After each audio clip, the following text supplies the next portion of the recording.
Okay, sorry for the delay. This will be only in English, this podium that we have now. Okay. I think we're still working on the technique here. Okay. Okay.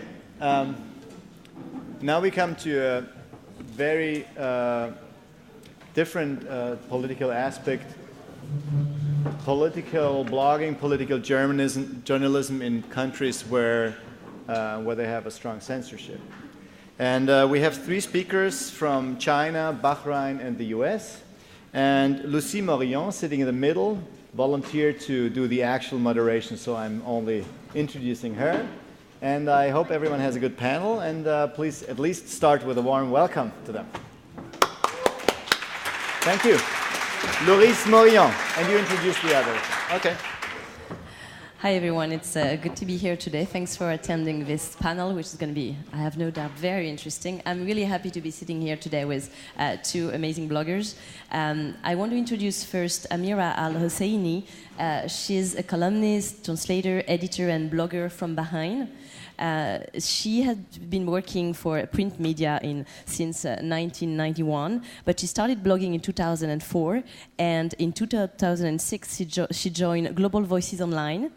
She is now the Middle East and North Africa and Arabic language editor of Global Voices.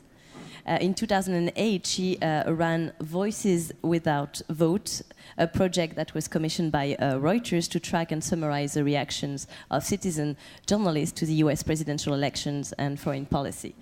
So, Amira, thank you for being here with us today. Now, I would like to introduce, if it really needs an introduction, again, Michael Enti. Michael is a Chinese blogger, media researcher, and a political columnist for Chinese and foreign media. He taught international reporting at Journalism School of Shantou University. He worked as a researcher for the New York Times and the Washington Post. He's also publisher of the Far and Wide Journal.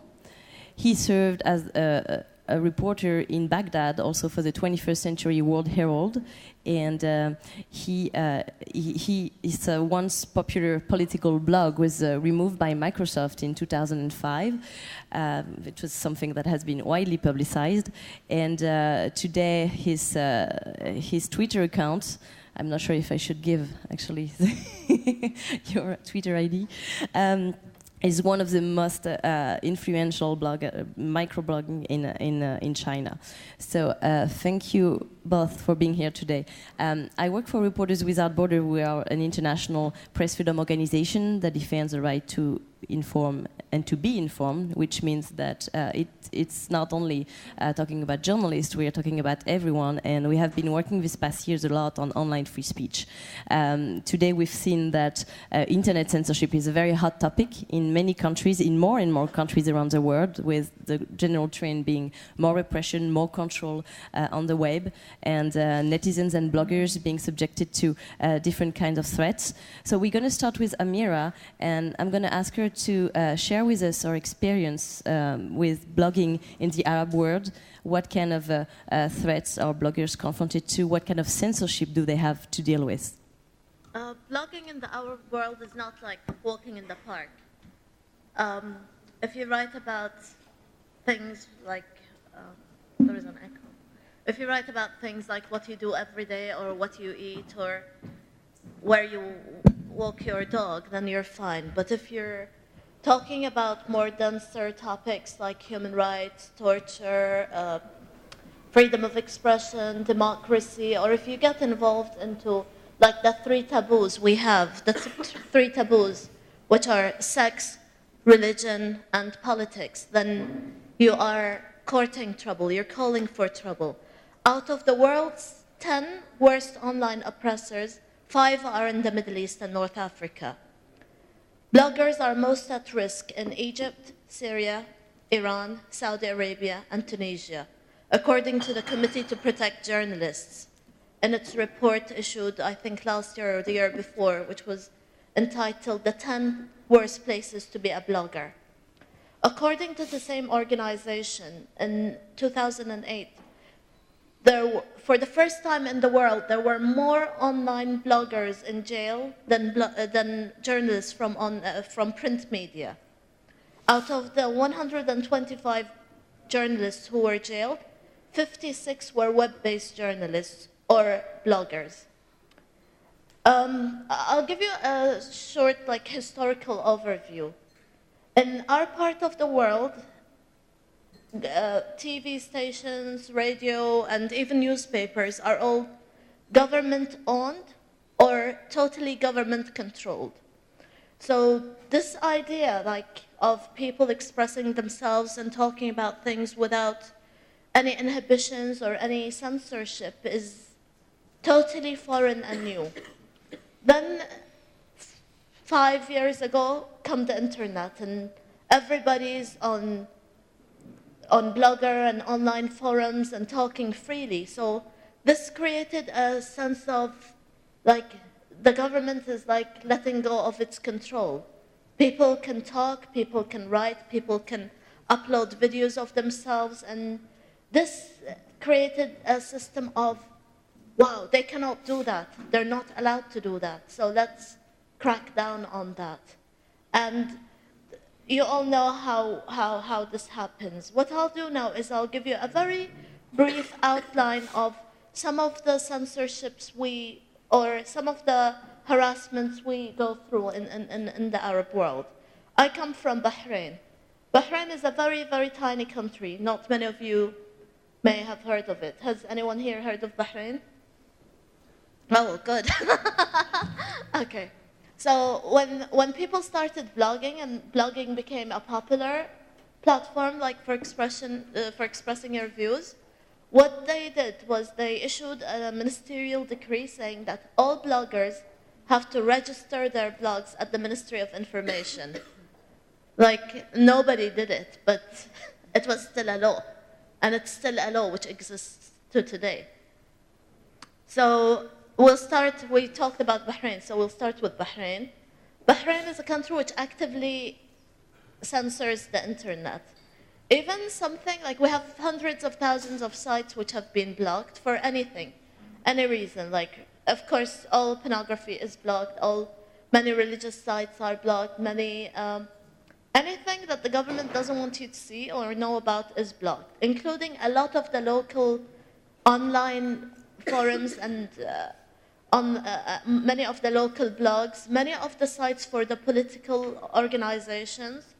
We're not allowed to have political organizations in Bahrain anyway. So if they call themselves societies, even those societies, their websites are blocked, and the activists working in them who have blogs are blocked too. And then the blocking is not just on their websites, but also on their Facebook accounts, and it goes on and on. One of the most popular online forums in Bahrain is called bahrainonline.org, where they discuss events, and this too has been blocked, and its administrators were jailed for around 2 weeks in 2005 because somebody posted anti-government slogans on that website. So it's been blocked ever since, from 2005 until today, and despite that, it's one of the most popular online forums in Bahrain. Now we move to Saudi Arabia. Saudi Arabia is officially named as an enemy of the internet. It actively censors the internet, and they don't mark it. They don't mask it in any way. If you go and you try to access something, they'll tell you, this site is blocked. It's not that it's an error or you can't access the page or anything. No, just we don't want this site and it's been blocked. There's been a lot of very what's the word for it? There's been a lot of stories which were very highly publicized about Saudi Arabian bloggers being arrested, and one of the icons, stories we can talk about is Fuad al-Farhan, who's a Saudi blogger, who was arrested for 140 days because he wrote something in support of reformists. And he no longer blogs, right? No. I wouldn't too. And for a short period of time, Saudi Arabia blocked blogger.com, as if there are no other platforms to blog on. Kuwait is more open. There is more political freedom and openness, and it's one of the first countries to embrace democracy in this part of the world. And despite that, in 2007, we had an incident where one blogger called Bashar al-Sayegh was arrested for comments published on his blog by an anonymous commentator. And this really created, it sent shockwaves down that blog sphere, because you would think, I cannot write, and then you'd think twice before commenting on what somebody else has written, because there is jail involved. Qatar too, I haven't heard about a lot of censorship from Qatar, but they block social networking platforms like Tagged, for instance, is blocked there. The United Arab Emirates filters the internet as well. There are a lot of sites there which are blocked, including Flickr. So you can't upload your pictures, and every once in a while we hear stories about, oh, YouTube could be blocked there, Twitter could be blocked, and it comes and goes. Libya a few weeks ago blocked YouTube. Oman too. Oman also has a lot of laws. So any forum or website which criticizes not just the government, but any of the government-owned businesses could be shut down and its administrators put on trial.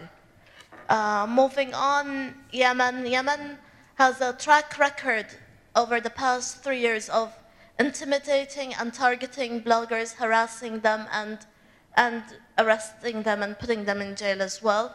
Not only that, but the security apparatus actually threatened those bloggers with death, and the intimidation is increasing at an alarming rate.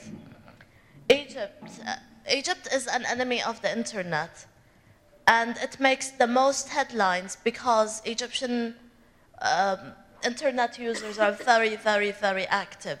If somebody is arrested, you hear about it immediately. They're out there on Facebook, on Twitter, on their blogs, on every single social networking platform telling the world what has happened.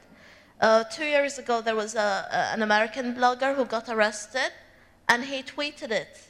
And immediately he said, I just got arrested. And the whole world knew about it. His name was James Bucks. Also in Egypt, a lot of bloggers are arrested. We have a website at Global Voices called Threatened Voices.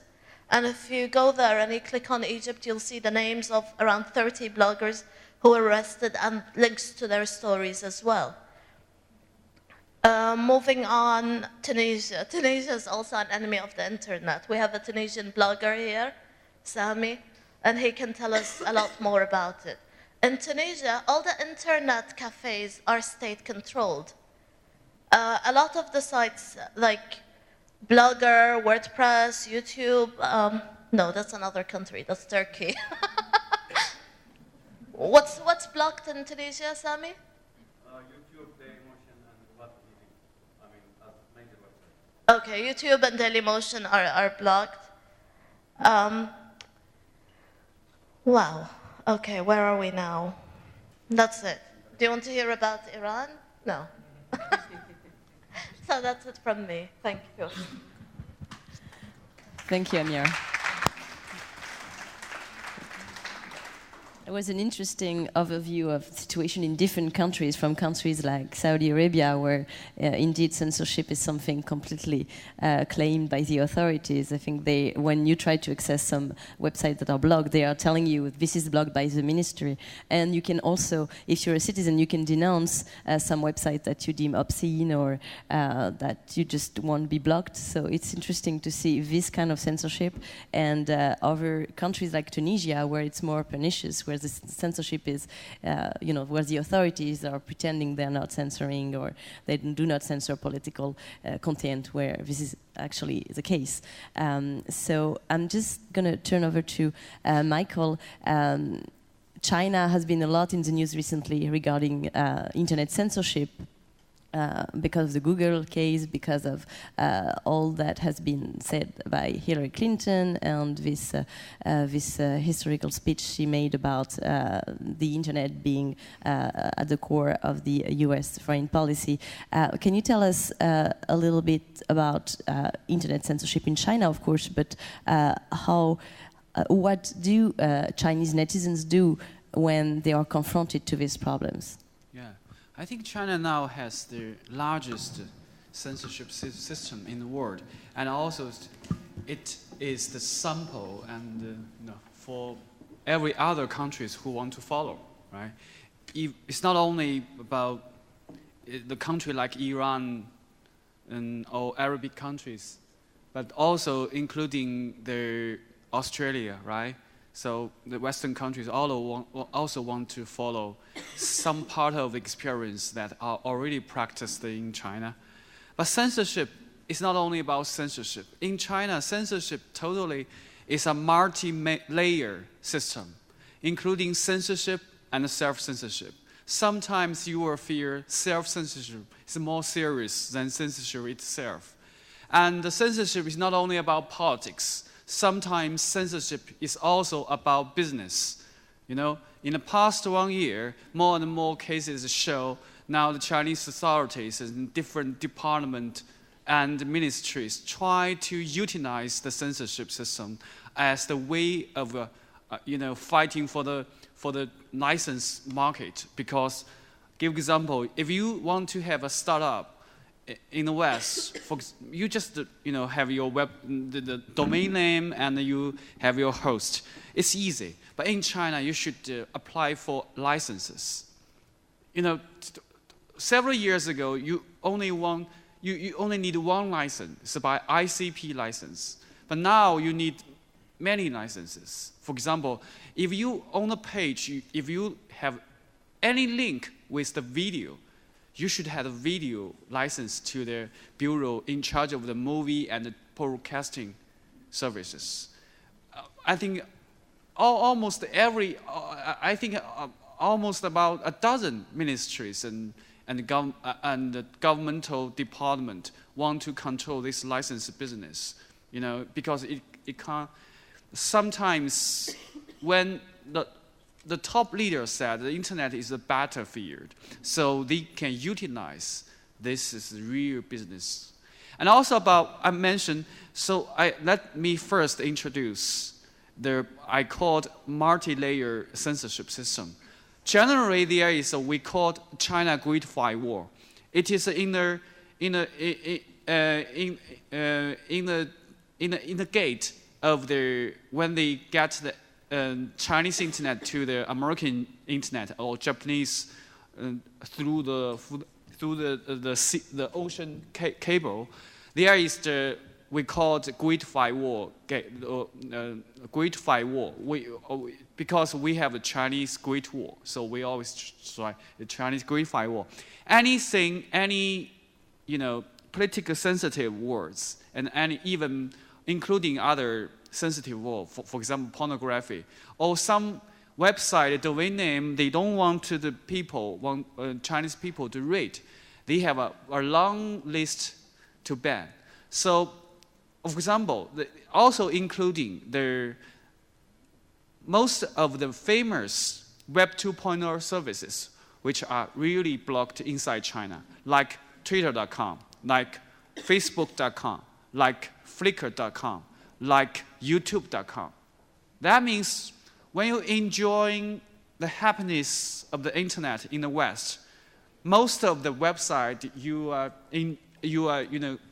logged on, you can't access inside China. But how can Chinese do to facing this situation? Of course, the Chinese encouraged the Chinese company to do the Chinese copycat. For example, if you have Google.com, we have Baidu.com. It's a self-censored Chinese searching website.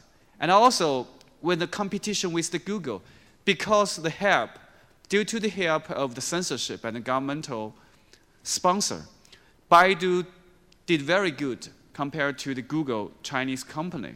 And also in the year of 2002, the censorship system blocked Google.com, the whole Google site, for 1 month, just want to improve the market share of Baidu.com. You have YouTube. So in China, because the video is so hard for the China Great Firewall to censor, so they just blocked YouTube.com. So they encourage the Chinese internet users to log on their copycats like Tudou.com and Youku.com. That's definitely is very similar to YouTube.com. And also Facebook. Facebook, they was blocked after the Xinjiang riots because they claim that the Xinjiang anti-government, anti-central government movement used Facebook to build up a group to deliver dissident informations. And same as the Twitter.com is blocked just last July. Of course, but Chinese also has the largest numbers of their netizens. We have 300 million netizens in China, the same population of the whole population of the United States. So people also need to talk, to use the internet, to do the social networking. Besides we are Chinese copycat and self-censorship, we also, the censorship system is not only about Great Firewall, and it's also about self-censorship.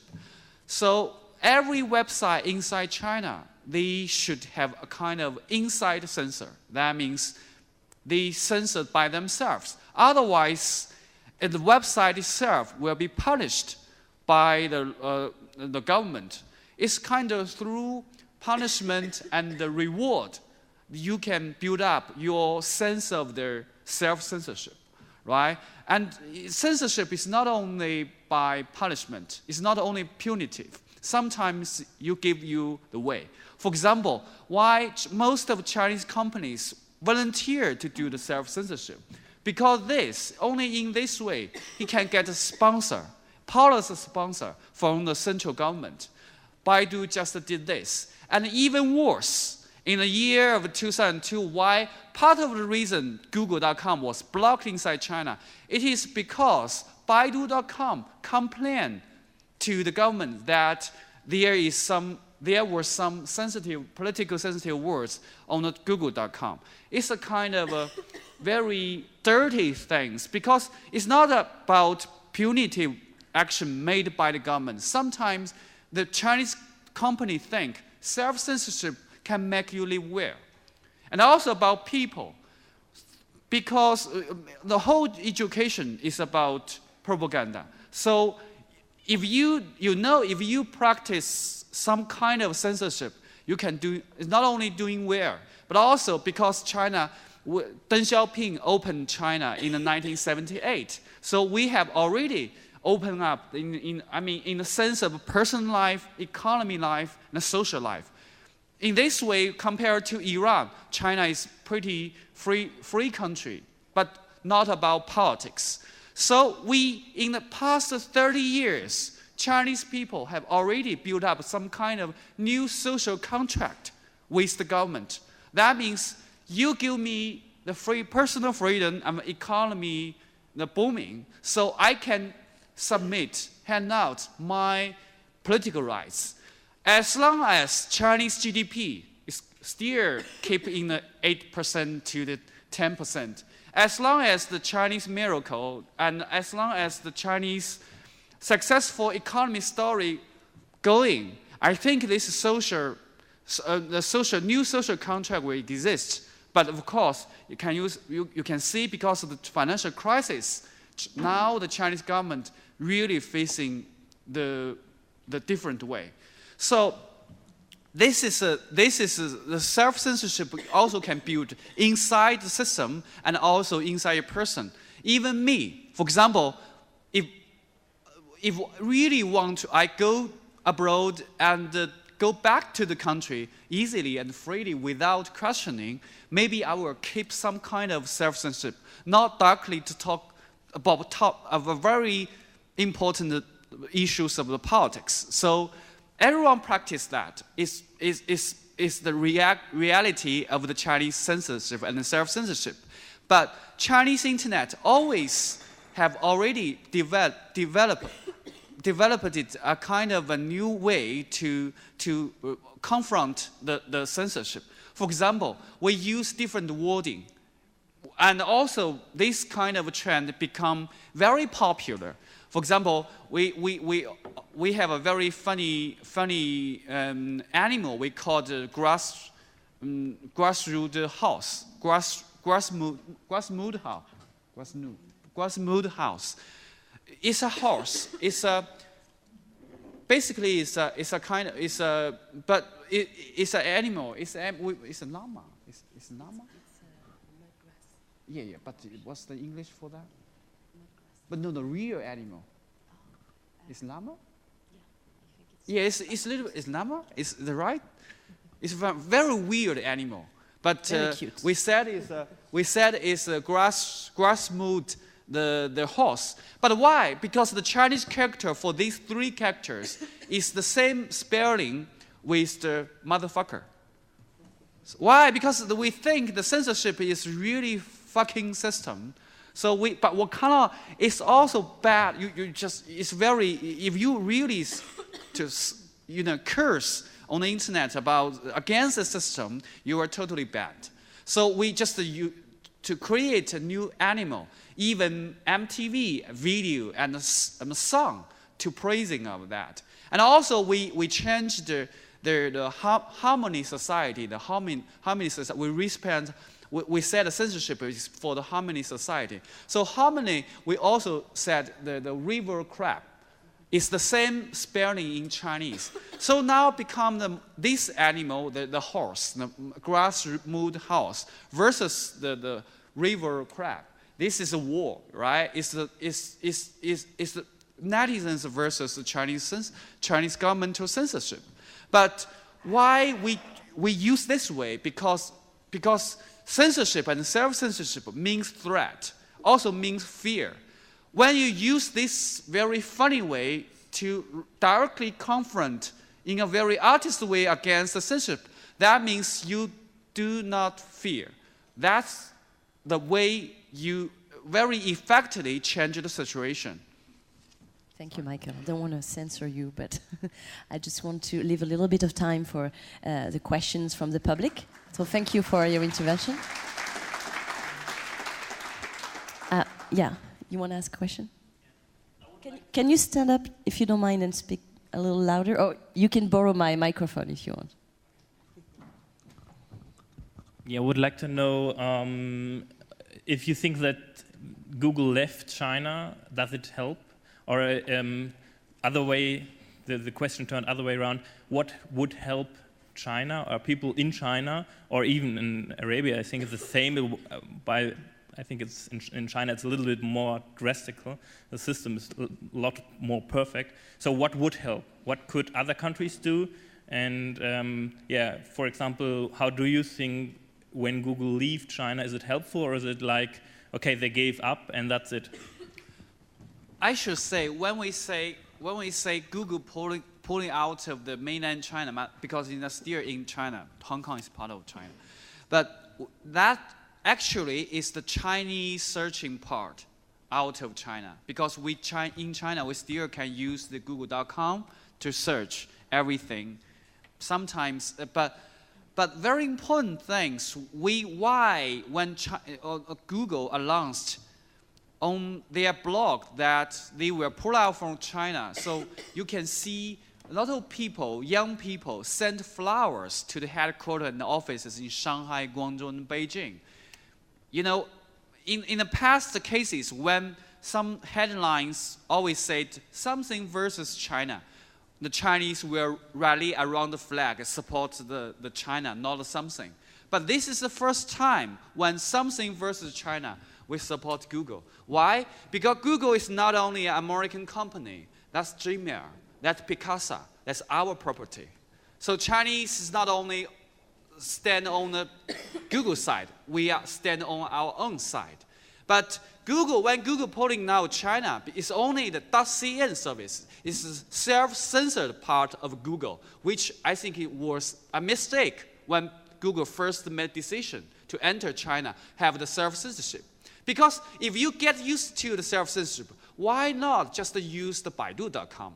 So for most people really love the free information, we have already used the Google.com, the comprehensive version of Google.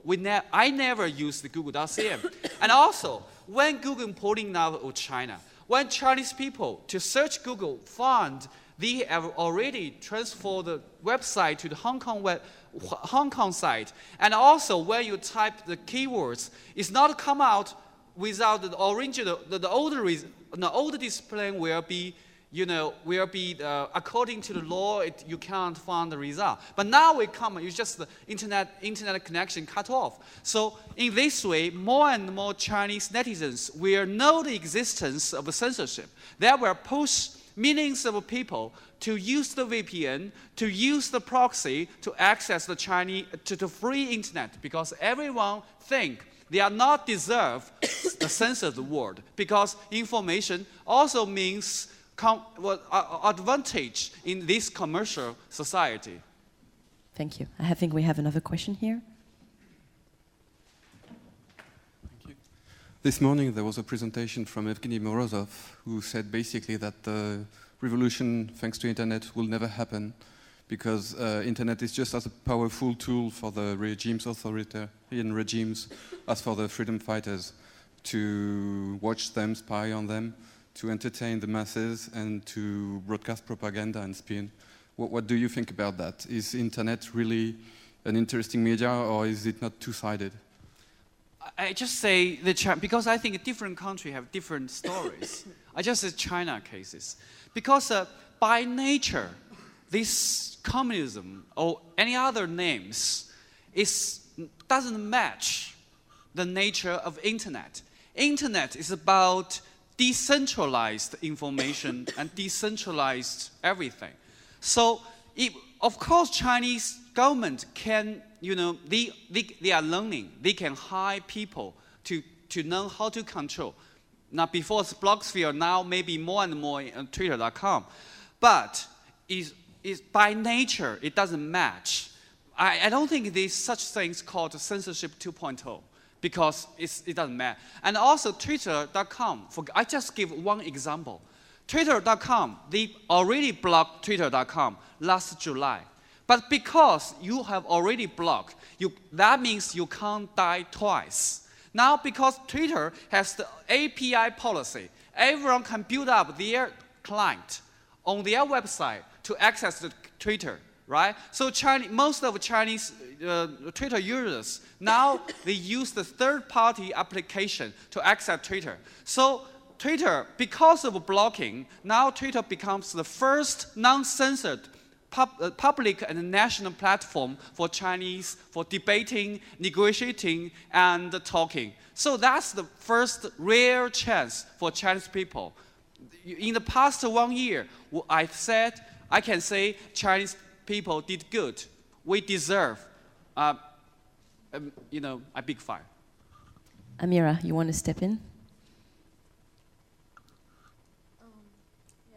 For us in the Middle East, it's like a double-edged sword because both are playing the same game, and we saw this like in the Palestinian-Israeli conflict over Gaza, where there was like information from both sides swamping the internet overnight, and for us, like people on the outside, you don't know what is being said and what the real story is. It's the same with governments as well. Like they actually employ people who comb through the internet for information. Otherwise, they are aware of everything that's being said. Whenever, like in Bahrain, I know for a fact that the Minister of Information and in addition to filtering, they have a whole army of people combing the internet for any subversive material.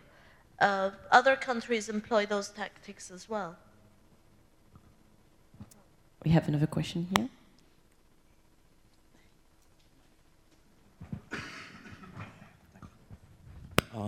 I just wanted to know, I have friends in Beijing and in Bahrain too, and I know from those friends in Beijing that it's not really a problem for them to use a proxy to suppress their censorship, and as far as I understood, they are not even afraid of it. I mean, it's just like normal usage. So I would like to know, how is it in Bahrain and all these Arabic countries or Middle East countries?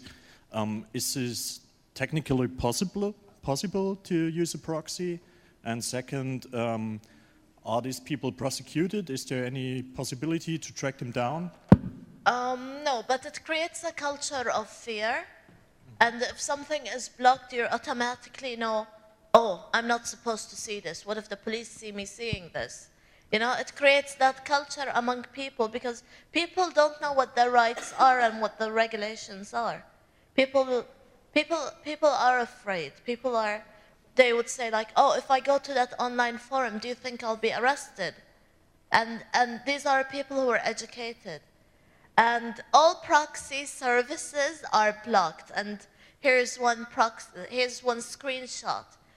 It says that the site is blocked. This site has been blocked by the order of the Ministry of Culture and Information, based on Article 19 of Decree number 47/2002 regarding the organization of the press, printing, and publishing in the Kingdom of Bahrain due to the publication of prohibited content on the aforementioned site, like a nonsensical sentence, and that's what there is. And this is the message which pops out every time you try to access anything. A friend of mine from Global Voices Online designed a t-shirt and sent me the link to see if I like the design for some event.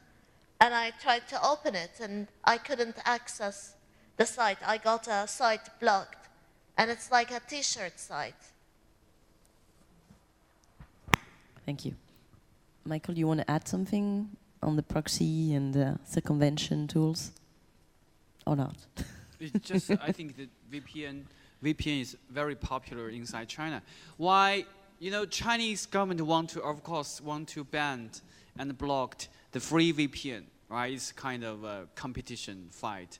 But they seldom blocked commercial VPN. So if you buy the VPN, that's fine. Because in China, it's not only the Chinese people live in China, but also many, like a Fortune 500 company, staff and workers, they work there and they should communicate with their headquarters. Chinese economy is very crucial for China because China is a success story in the globalization. So that's why in Beijing, in the most metropolises, you can still use the commercial VPN to access the free internet. But of course, you need money. Yeah, in the back. Yeah, if you can, otherwise, I mean, as you wish. Yeah. I just remembered something. Like in Bahrain, if you go on a search engine and you try to search for the word proxy, you get this filtering message as well.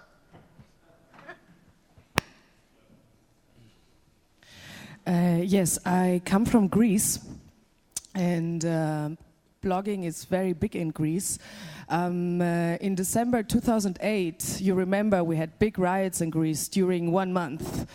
And it was very astonishing how important blogging was for these riots and for the protest movement there. It actually became the most, Twitter and the blogs became the most important medium for networking for activists. On net blogging, they made appointments of where to meet, when to meet. They could distribute information they would never show in the established media. They actually forced the established media to show things the established media would never have shown.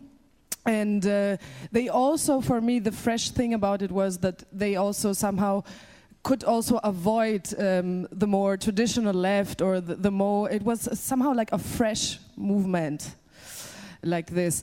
Surely in Greece we don't have censorship, yes, we don't have a censored net, but we saw also this in Iran afterwards, yes, some months after the riots in Greece. I wanted to ask you if you could, if there is something you think it's in common in your countries with this phenomenon too. Yeah, of course I think that in China, because just I mentioned, Twitter was already blocked, but you can't die twice. So now, ironically, Twitter becomes very open and public and a non-censored platform, just as same as Greece and as all the Western countries.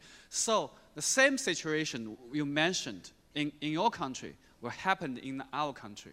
So people use Twitter to tweet up, to mobilize the social protest, to communicate to each other, because China is so big. And we have, except the People's Daily, this the very party newspaper, we have no market-oriented national newspaper. But Twitter now built up the first uncensored platform. So even you are remote provinces, you are peasant, you met the social injustice.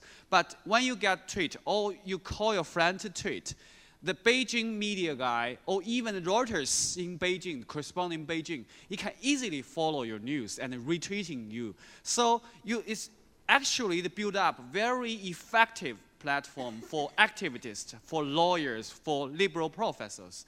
I think that's because thanks to the blocking, right? So we have totally free, because the 100% freedom of speech on the blocked twitter.com. So it's a good thing. So in the past 1 year, almost every week, on the Chinese Twitter community, they mobilized one events. So sometimes not only about China. Last December, we have the hashtag called CN for Iran. It's the Chinese netizens supporting the Green Revolutionary, the Iranian people, and become the number 4 of all the trending topics in the twitter.com worldly. So this is the first time Chinese not only self-interest or nationalist, we support the other countries' freedom. Because now, because of twitter.com, we know freedom is not only about American freedom, it's about everyone's universal freedom.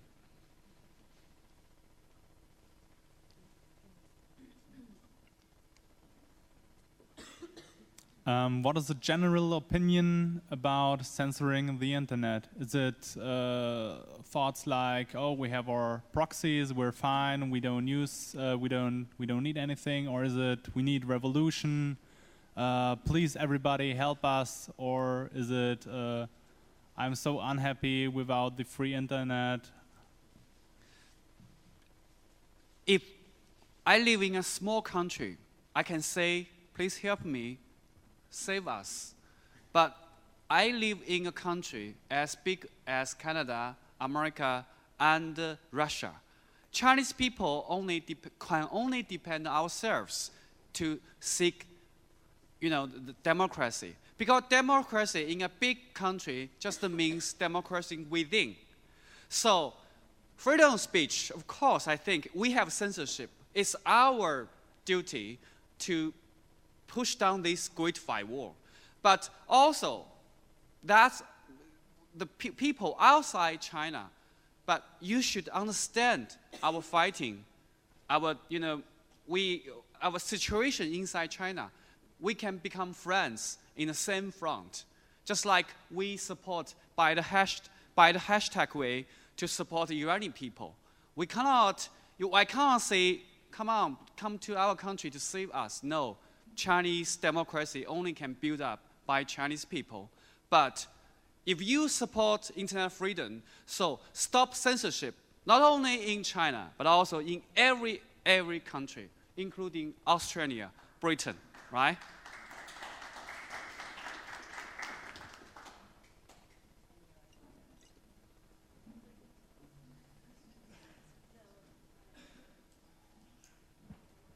I think we have time for 1 or 2 questions maximum. Anyone else want to ask a question. So yes, this is more directed to Amira. Something which did not turn up in Evgeny Morozov's talk today, but which I think should probably have, is what I think he pointed to in a recent blog post, that there's a high probability that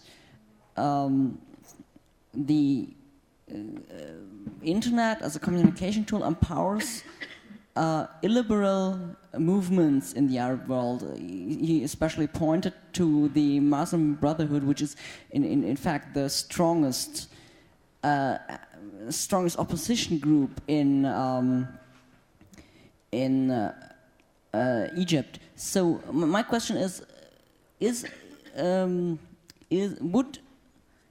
can free do you think that free communication tools will lead to freer society, or could it be that free communication tools could lead to a change, a regime change without a change of to a more freer society?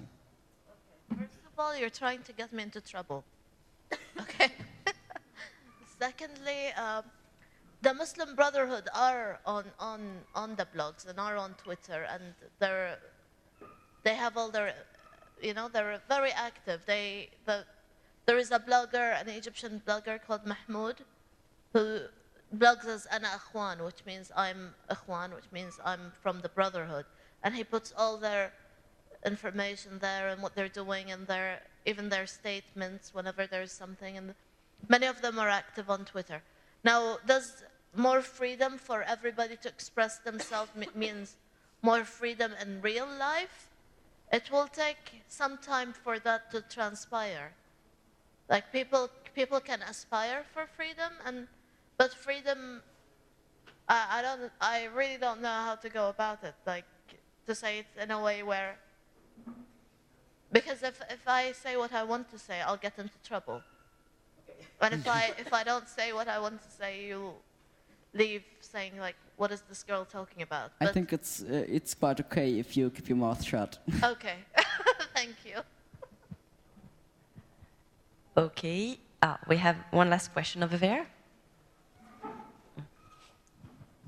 It's not really a question, but maybe I think that freedom in Germany, in Bahrain, wherever, expressed by the internet, it comes with a certain responsibility. And the thing is, what the people say is, we want to take this responsibility, we want to make our mistakes.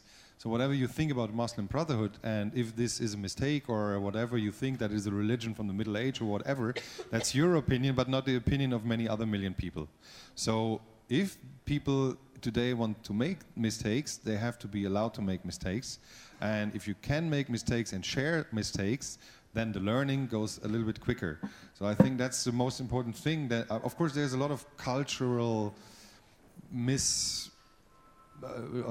cultural backgrounds which are maybe even less prepared for this freedom of the internet as it is in the Western society, which is, I think, also not prepared for the freedom of the internet in total.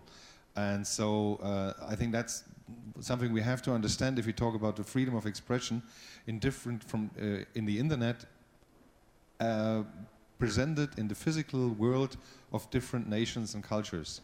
And for that, I think like Global Voices is really a good website to see the reality around the world and to think about that and to reflect about it. Like in Kiwi, like in where is it now? In Fiji. Sorry, not in New Zealand. In Fiji, there's also quite a repressive thing going on right now. So, and you wouldn't maybe expect that on Fiji, and maybe who in Germany cares about Fiji? But it's nice to see, to learn if you look in the mirror. So, in the mirror of other nations and cultures, and I think that is what we have to take the discussion on. I don't know. You know, I'm a little bit sick and tired of. I know it's hard in China, and I know it's hard in Bahrain, and we have also our fucked up politicians here who have no clue about the internet. So I know it's hard, but we have, if we want to make this right, we have to think about our culture and what does the internet mean for that. And then we can talk to the normal people who have no clue about what a website can do. I think that has to be done now. But Otherwise, I just add once about something about this. I really think because the information, the internet freedom is a new thing. This right is a new right. You should compare to the ground right. For example, the freedom of speech on the ground. Now, so it's a comparison.